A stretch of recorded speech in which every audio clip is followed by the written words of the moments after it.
আসসালামু আলাইকুম সবাইকে। কেমন আছেন সবাই? আপনাদেরকে বিরক্ত করার জন্য আবার চলে এসেছি একটা লং ভিডিও নিয়ে। যারা যারা ভিডিওটা দেখবেন বা দেখছেন সবাই লাইক কমেন্ট শেয়ার করে পাশে থাকবেন, আমিও আপনাদের পাশে থাকব। আজকে আমার ভিডিওটাতে আমি দেখাতে চেষ্টা করেছি ঝরঝরে করে পোলাও কম সময় কিভাবে রান্না করা যায়। প্রত্যেকটা রান্নার ভিডিওতেই আমি চেষ্টা করি যাতে কম সময়ে রান্না করা যায় এমন কিছু দেখাতে।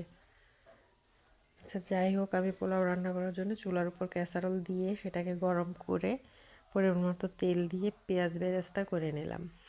এবার বেরেস্তাটা তুলে নিয়ে এর মধ্যে আমি ঠিক 2 মুঠ পরিমাণ চাল দিয়ে একবারে সুন্দর করে লাল করে ভেজে নেব। এবং এর সাথে এটা ভাজতে ভাজতে আমি এর সাথে যেই তেজপাতা গরম মশলাগুলো আমি দেব সেটা আমি দিয়ে নিলাম। এটার সাথে সাথে ওটাও ভাজা হয়ে যাবে এবং সুন্দর একটা ঘ্রাণ আসবে। সবাই যে হয়তো ভাবছেন যে লাল করে পোলাওর চাল কে ভাজেন? লাল করে কেউ ভাজে না, আমি ভাজি। তবে পুরো চালটা ভাজি না, অল্প একটু চাল ভাজি। তাতে হয় কি, কিছু ভাত সাদা থাকে এবং কিছু ভাত এরকম লাল থাকে, দেখতে সুন্দর লাগে, এই যা, আর কিছু না। এরপর আমি বাকি চালটুক দিয়ে সুন্দর করে নাড়াচাড়া করে ভাজা ভাজা করে নেব।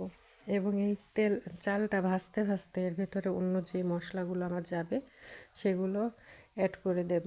কি কি দেব সেটা দেখতে হলে এবং জানতে হলে দেখতে হবে। আচ্ছা, যাই হোক, আমি ভাজতে ভাজতে দিয়ে দিলাম পরিমাণ মতো লবণ, তারপরে দিয়ে দিলাম পেঁয়াজ কুচি এবং আস্ত কয়েকটা মরিচ দিয়ে এটাকে আমি ভালো করে মিশিয়ে নিচ্ছি, নাড়াচাড়া করে লবণ এবং পেঁয়াজ মরিচটা পোলাওর চালের সাথে।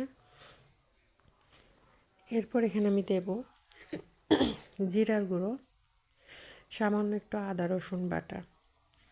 বাস, আমার মশলা দেওয়া শেষ। এরপর আর কোনো মশলা দেব না। এরপরে আমার সেই সিক্রেটটা আমি আপনাদের বলি। ঝরঝরে পোলাও রান্না করতে গেলে সবাই সবসময় চেষ্টা করবেন একটু সামান্য পরিমাণে একটু দুধ যোগ করার জন্য, যেটা আমি একটু আগে করে দেখিয়ে দিলাম। আমি 1 কাপ পরিমাণ দুধ দিয়েছি।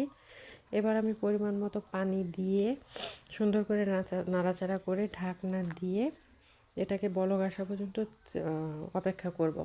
এবং অবশ্যই আমি এই যে ঢাকনার যে ছোট একটা ছিদ্র আছে, এটাকে একটা রসুন দিয়ে আমি আটকে দিয়েছি। আপনারা চাইলে কাগজ কিংবা লবঙ্গ কিংবা অন্য কিছু দিয়েও এই ছিদ্রটা বন্ধ করে দিতে পারেন।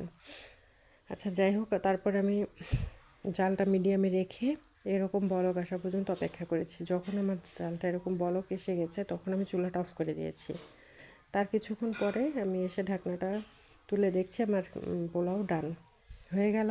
খুব কম সময়ে ঝরঝরে পোলাও। এবার আমি বেরেস্তা ছিটিয়ে দিয়ে পরিবেশন করব। ভালো লাগলে অবশ্যই জানাবেন। আল্লাহ হাফেজ।